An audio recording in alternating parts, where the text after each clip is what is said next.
खुलुमबाय स्टुडियाव दं आंखिलिकां ब्रह्म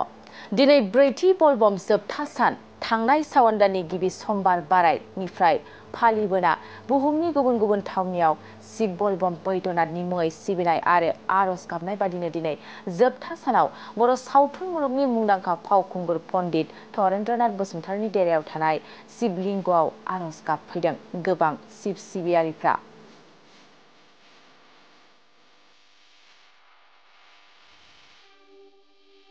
बोसोरफ्रोमबो सावन दाननि गिबि समबार बारायनिफ्राय लानानै गासै खनब्रै समबार बारायाव बुहुमनि गुबुन गुबुन थावनियाव शिब बलबम बैद्यनाथनि मुङै सिबिनाय आरो आरज गाबनाय बादिनो दिनै क'क्राझार सहरनि टेङापारानि बर' सावथुन मुलुगनि मुंदांखा फावखुंगुर पण्डित धरेन्द्रनाथ बसुमतारीनि देरायाव थानाय शिबलिंगआव आरज गाबफैयो गोबां सिबियारिफ्रा।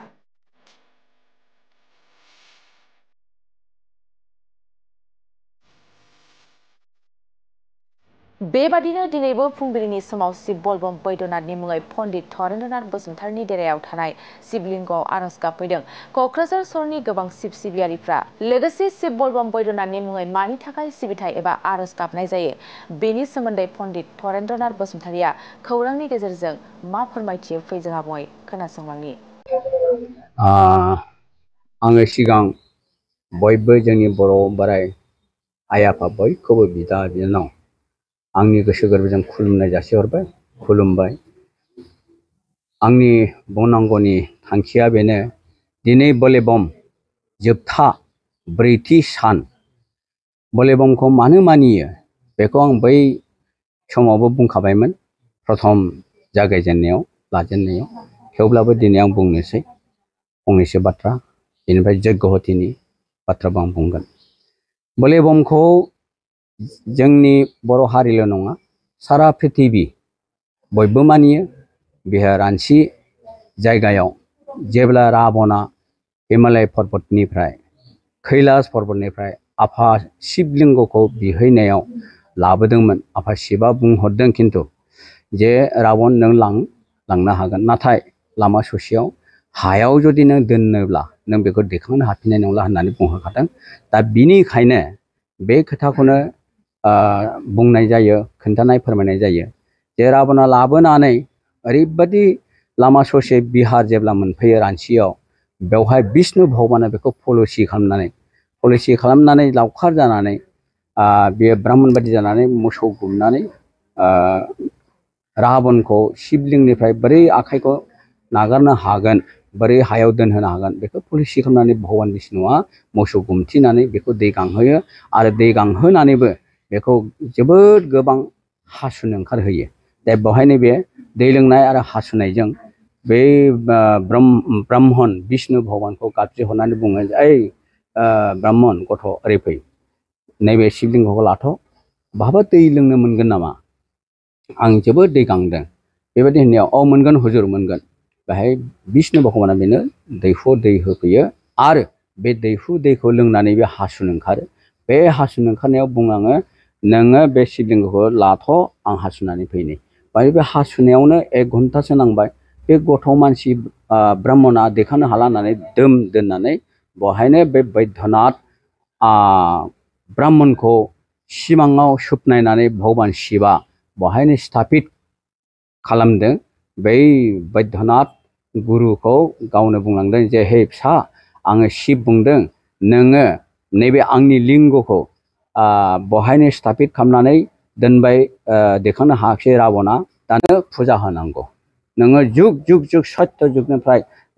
कलि जुगसिम नोंहा नाम मोनगोन, नोंनि नामैसो बे मन्दिरा बैद्यनाथ मन्दिर जागोन। बेवहायनो सुबुं मानसिफ्रा दोबै दोबै दाब दाब जायगानिफ्राय फैनानै खुलुमग्रा जागोन, दर्शन खालामगोन, भेट खालामगोन, नोंनि शरणाव फैगोन, ओमफ्राय नोंनि नामा फेमास जागोन, नोंहा सोर्गोबास मोनगोन आंनि बे अननायाव, ओंखायनो नों बेहाय फुजारि जानानै थानांगौ होननानै शिबा बुंलांदों। दा बेवहाय बेखौनो बुंदों जे बिनि उनाव ब्रैथि बा बाथि जुदि श्राबन मासाव गोग्लैयोब्ला बे बाथि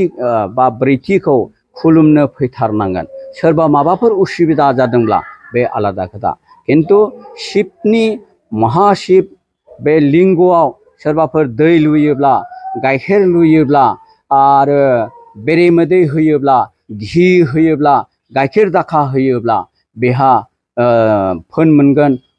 मक्ष मोनगोन सोरगोबास मोनगोन आरो बियो माब्रैहाय मा होदों बिनि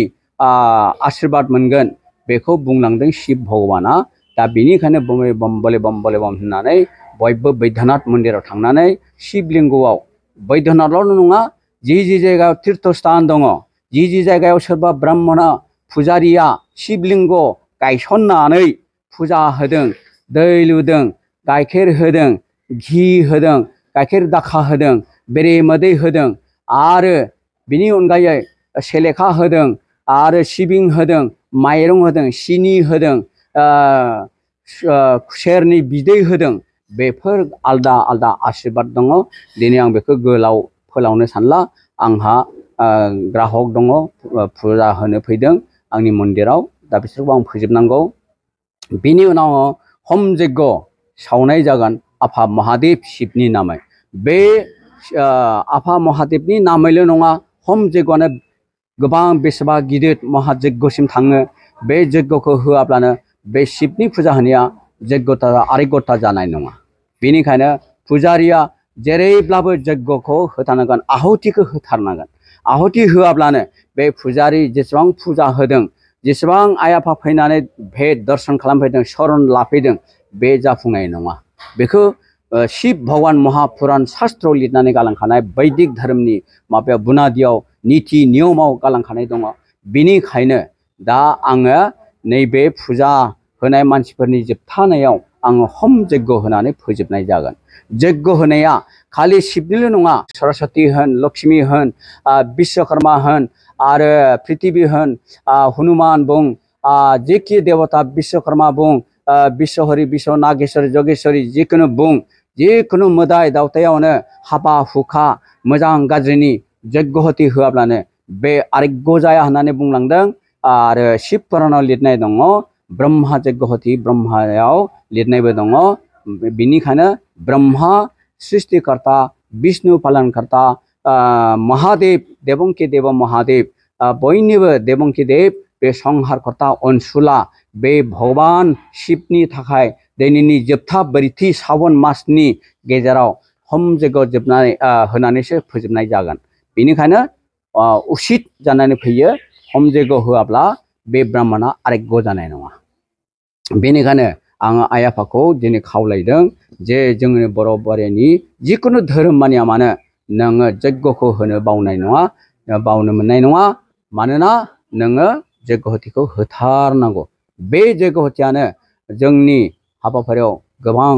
शुद्ध रिद्धिकरण जायो सिद्धिकरण होननानै बुंखादों रिद्धिकरण होननानै बुंखादों ब्रह्म यज्ञ होआब्ला खुनु हाबा बायदि खामानियाव जानानै फैया हाबा हुखायावबो हिन्जाव गोदान हौवा गोदाननि गेजेराव यज्ञहतिजोंसो बिया बारि गोथार जुलि होनानै होनांगौ बेखौ आं दिनै बुंनाय जायो बा सरस्वतीनि बा आइ लक्ष्मीनि बा हनुमाननि गणेशनि